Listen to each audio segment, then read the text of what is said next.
Hey friends, welcome back to our channel. It's Lori and Michelle, and we're the twins from PureLightTwins.com, and we want to welcome you back. If you're new to us, hello and welcome, whether you're watching us here on our YouTube channel or over on our podcast, The Lori and Michelle Show. We're super grateful that you're taking time to listen or to watch our video here. Today's video, we're going to be discussing one of the stories that really hit, especially me, Michelle too, but really hit me. Book of Matthew, chapter 15, the Canaanite woman. So we encourage you, if you have a Bible, to join along with us and open up to Matthew chapter 15. Again. Yes. So the reason why we wanted to do a video on this and share with you all, just because it really, like I said, it really touched me, just like the healing really touched Michelle, especially the man with leprosy, with eczema not being unclean and untouchable. It hit her, and I love that when you're reading the Bible, that's another way God speaks to you. I feel when certain stories just really get you in that deep spirit, and you're deep in your soul, deep in your heart. So this was one of them.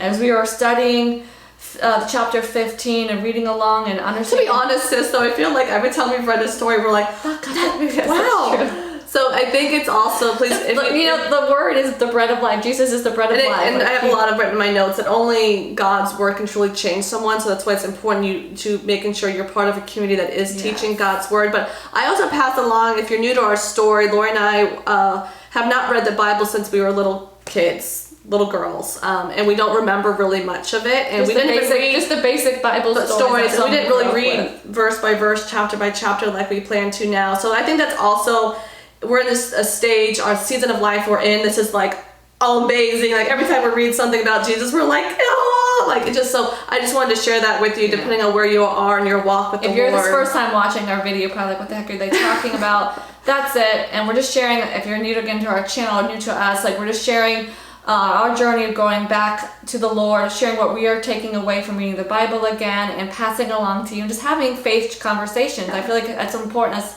here, we just need to have conversations and not be afraid to talk about certain things. And one thing too, like one reason why we're into wellness and fitness and things, but we realized our faith is a big part of, or should be a big part of everything, all parts of life. We're also here to sharing this to inspire you guys to making sure you are bringing the Lord into all aspects of your life. And Lord and I, through our channel, what we share here is hope to show you how we do it and things like that. So the one reason, again, I told you I wanted to share the story because it hit me, and I know there's a lot of moms that follow Michelle and I think this story will hopefully hit you as well. So on your own time, again, after watching this video, I encourage you just to study and read over these verses yourself. But open your Bibles, if you have one, to Matthew chapter 15. And we're focusing on, again, the story of the Gentile woman. So it's going to be verses 21 through 28 is the main chunk of the story. And I'm not going to go into whole context here, but Jesus has been doing a lot and is moving around. He's now in a part where he's getting away from the Pharisees, the people that are trying to kill him, because he's got more stuff he needs to get done before the cross. And so he's going to different places. And here in the story of the Gentile woman, he's in a place that's heavily pagans. They're heavily non-believers. They worship so many other gods, and this is where he's at. Okay, so this gives you kind of a background of where he's at. And so he's still with his disciples, and it hit me because this was a mom. This wasn't just a woman. This was a mom, and she's a mom coming, pleading for Jesus to help her. Not for herself, but for her daughter. And I have 2 daughters. So again, this story just really hit me deep. And if you're a mom, I know this is probably going to hit you deep too. But this also, when I read this story, gave me so much, I don't know, just changed me so much. And it reminded me that as a mom, I have power in praying for my kids. Like I can come to Jesus and pray for my kids, and that he's my go-to source for them, just like this mom did. And the other thing I took away from her story is, first she came in with all the wrong motives, the wrong heart, the wrong attitude. Everything was just wrong when she first came to Jesus. But Jesus still worked with her. Jesus didn't give up on her, and I love that because looking back, I've definitely have come to Jesus with the wrong heart, the wrong motives, the wrong attitude. And yeah, he's still helping me. He's still changing me. He's still helping me with my kids and being a better mother to them and helping raise them to be disciples, which I share. A lot of my resources that I share here on the channel is the work of Jesus working in me to bring different things and resources in me to keep growing me, and then also to be there to help growing my kids in their faith.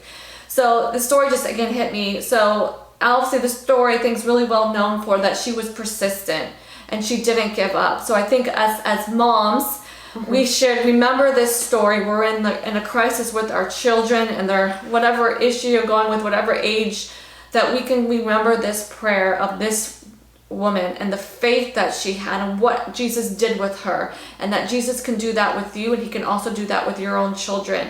And I love this story too. Not only that she first did that, Jesus worked with her, she eventually got it. She eventually got who Jesus was, and this opened the door for the rest of the Gentiles. And I love that too. Like, it was a woman and it was a mom who was a huge turning point in the story. And I love that, and I hope that encourages other moms out there, that the beauty and the power that God sees in us moms. So when we all feel like, oh, we're not doing anything, we're just cleaning dirty diapers or doing never-ending, laundry, or have picky eaters, like, God sees power and beauty and a purpose for us moms. Well, I think also with this day and age, women empowerment and stuff, we're not going to get too much in here, but I think also Jesus cares deeply for women, and we touched a little bit about it when we brought up our sex and lust talk, about how from us diving in deep to it, God seems like rules around your sexual behavior and stuff was really, though, God wanted to protect women. And then here's a powerful story of another woman, and then the woman in the previous one, the healing of the 12. So women are important to Jesus and God. So don't let anyone tell you otherwise, or that you're not important, that you're second. No, that you're equal and the same in the eyes of God. So I just want a little side note on that. Yeah, and if you really study the dialogue that is happening here, again, how Jesus responds to her, first off, is almost like a cold shoulder response, which is very, after reading it, Michelle and I, we even were like, whoa, Jesus, because he's healed non-Gentiles already. We've seen it. And here's a Gentile and asking for help, but he's not helping her. But the more you really look at it and what's happening, there's so much growth happening here. And I love that. And it shows me, like, this probably didn't happen within 2 minutes. This probably was at least a couple hours, I would say, of growing. And then just little verses here, but we don't really know how the time span. I just love, though, that her greatest need, I wrote in my Bible, her greatest need taught her how to pray. And I think that too has helped me so much.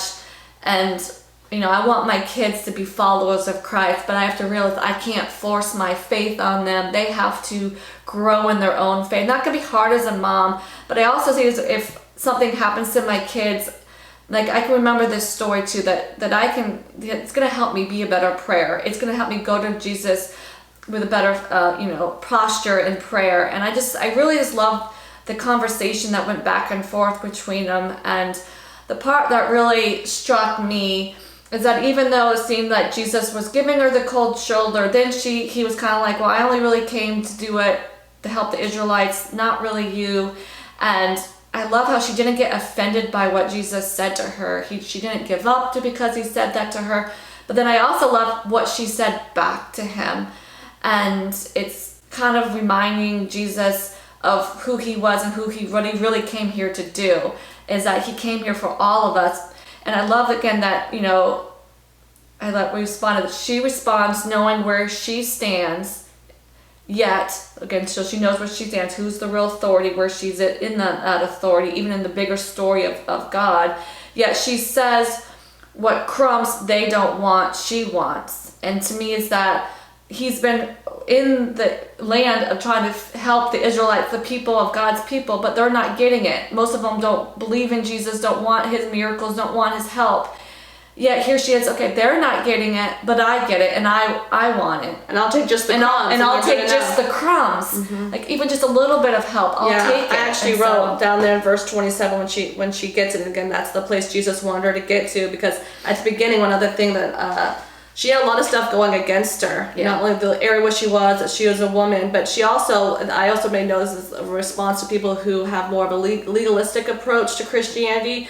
She came more modeling what other people were doing, and she just didn't respond. So I think it's something we all should just notice how Jesus responds to people who are more legalism, like how he treated the Pharisees and the Sadducees. And also, like just that, but also she came like screaming, and I told you earlier, like came with the wrong attitude, the wrong, she was screaming at him, like so like bold and demanding, instead of what we learned from the other ones, instead of coming coming, if you're willing to help me. But she gets there, and she you can see her. So I just wrote that she gets it. She gets that I'm not worthy. I'm not up to speed on my theology and stuff like that. Her life's a mess. She was worshiping probably tons of other gods, which helped me because I was doing that, and so. But she knew that the crumbs from the true living God were better than anything else, and that's, to me, getting it, truly understanding who Jesus was, making that deeper connection, and I just find that just beautiful and powerful. Powerful, yeah.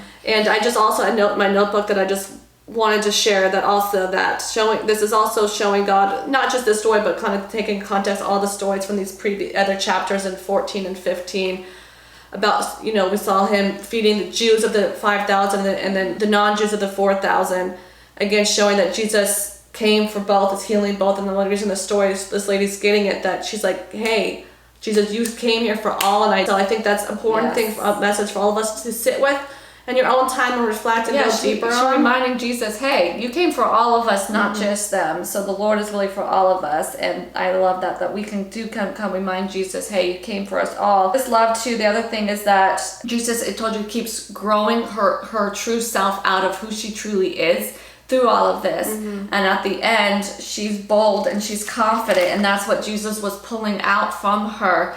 And I love that too. So I feel like that's like me. I'm a soft-spoken introvert, and I don't like conflict a lot of times, but I cannot be as bold and confident a lot of times, and I want my girls to grow up bold and confident. So this story just helps remind me that as a mother, I can come to Jesus too, as his daughter, boldly and confidently, knowing exactly who he is and my place, and that he is the worthy one. And I don't know, it just really help me grow my own boldness and confidence in my own prayer life with Jesus through this story. Yeah, and also going back to how humble, as we said, that some of the other stories in the healing, people who came humbly, came with the right attitude towards the Lord. Eventually she got there. Because one other thing I made note of from studying a different commentary is that she did get there by her humbly saying that, yet even the dogs eat the crumbs that fall from their master's table. That's showing how humble she came to understanding that she was agreeing with Christ. Like, yeah, you're right, I am a dog. Again, the word dog to Gentiles wasn't a bad thing. So again, Jesus knew that. He knew that she would understand. We're not going to get into that meaning here, but I just want to make sure that to some people that might sound like Jesus was being rude, but and back then it wasn't. The context of where she was, that wasn't. Well, I think it helps me when seeing the dog, like, I have a dog and he is family and he does get the crumbs, and he's so excited for the crumbs, and so I just love if you have a dog owner too, you can relate to that. So it just really paints that everyone is important to God, and that we need to be thankful for anything we get. And I think that's also, the story is also showing that. I also made note that as Lloyd said, she's also showing us that it's the will of God for us to continue to pray and to keep coming to him. But I also made note that I got from another pastor that Laura and I listened to, that a different kind of take and approach just again on these overall stories, that sometimes it can feel like God is not responding. I'll say to her, she was reaching out and Jesus at first didn't respond. So again, I think we all have moments in our own life when we feel like God's not responding. So one to look at from this story is realize it's not always because of her performance. Like look again her background, the Gentile woman, look how she first approached him. But Jesus stayed with her and worked on her because he was growing with her faith, getting her to the point he needed her to be. So realize that it's not always based upon your performance. It's not always because who you hang out with. Again, look at where she was. So that's another thing. Sometimes just God allows things to happen in your life to the same thing with where she got to grow her, to transform get her, you back to him. And so that's something I think for a lot of us to sit with it. It's not always on our performance, not based upon, we sinned too much, now we're getting punished. Sometimes it could be like we said, but not always. Sometimes bad things just happen. It's not always because of your circumstances or your background or your family. It's not always because of that. And sometimes it's simply God wants you to get to the same place she did. Understand who he was and who you are, that you are important to him, and you can come to him in prayer. I think also too, other thing about, I mean, the big chunk of her story too is that she again was humble and she was patient, which I think especially as parents need to be more patient, but us generally as followers of Christ, we need to learn to be more patient. Yeah. And when we're praying to him about something, you know, she didn't stop until she really got what she needed from Jesus too. So I take that away from my own life, is that to help me in my prayer life. If I'm praying over something for my kids or even for somebody else, like keep praying it. Keep coming humbly, keep coming with the right posture of who God is and who I am in his eyes, and that don't stop. So I think this goes back to the power of prayer. Remember also too, in Thessalonians, and there's tons of other scriptures about they're like continually seeking, continually praying. And Jesus made it when he gave the Lord's Prayer, when you pray. So again, in his eyes, we're always praying. And so I think this is another example to keep praying. There is power in prayer. And you know, as a mother, if your kids are dealing with something, I pray that this boosts your prayer life. I pray that this gives you more encouragement in who you are in God's eyes, that you're his daughter, and that you can come to him boldly and confidently with a humble heart, knowing he is, and being grateful for the crumbs. The other thing that really struck us too is that Jesus specifically talked to her at the end and said, because of your faith. And it's the only time that he talked to somebody directly and said that. And I love that too. Again, and as a woman, that Jesus can talk to us and work through us. And so another thing that we want to make sure get across is it is a journey we feel of growing and understanding concepts, and God will reveal more wisdom to you. So I think also these stories of Matthew, it's important for you to remember that, like, some things you might understand quickly. There might be some things maybe the healing you're still struggling with, you know, still stay with God though. Like the stories also, I feel like to show, like with her, like you just keep going to him and he keeps working with you. Yes. And I think that's just another beautiful thing to remember. Another thing that I box in my Bible, and it's a short, powerful prayer that we learn from her. Lord, help me. So when you're in those moments of deep despair with your children or whatever happened in your life, I think that's a great, short, to the point, get on your knees, Lord, help me. And I must say, friends, I've used this prayer in the midst of sometimes with my children, and I feel like it's just one of those days where they're just not listening, they're constantly fighting and bickering, and I needed help, and I just said, Lord, help me here. And he does. He gives me the strength, he gives me the grace to help my kids. Patient, just like this mom was. And that's one thing important to note, though. I know we talked about in our Bible studies, that simple prayer, if you think about it, there's nothing, she understanding who Jesus was and asking for help. It's a true state of worship. Like there was true surrender. She was not worried about, did she pray this many times? Did she do she wasn't worried about like these rituals that a lot of religions put on people. She just truly coming to her Lord out of a need. And I think that's an important thing for all of us to make note of, is I think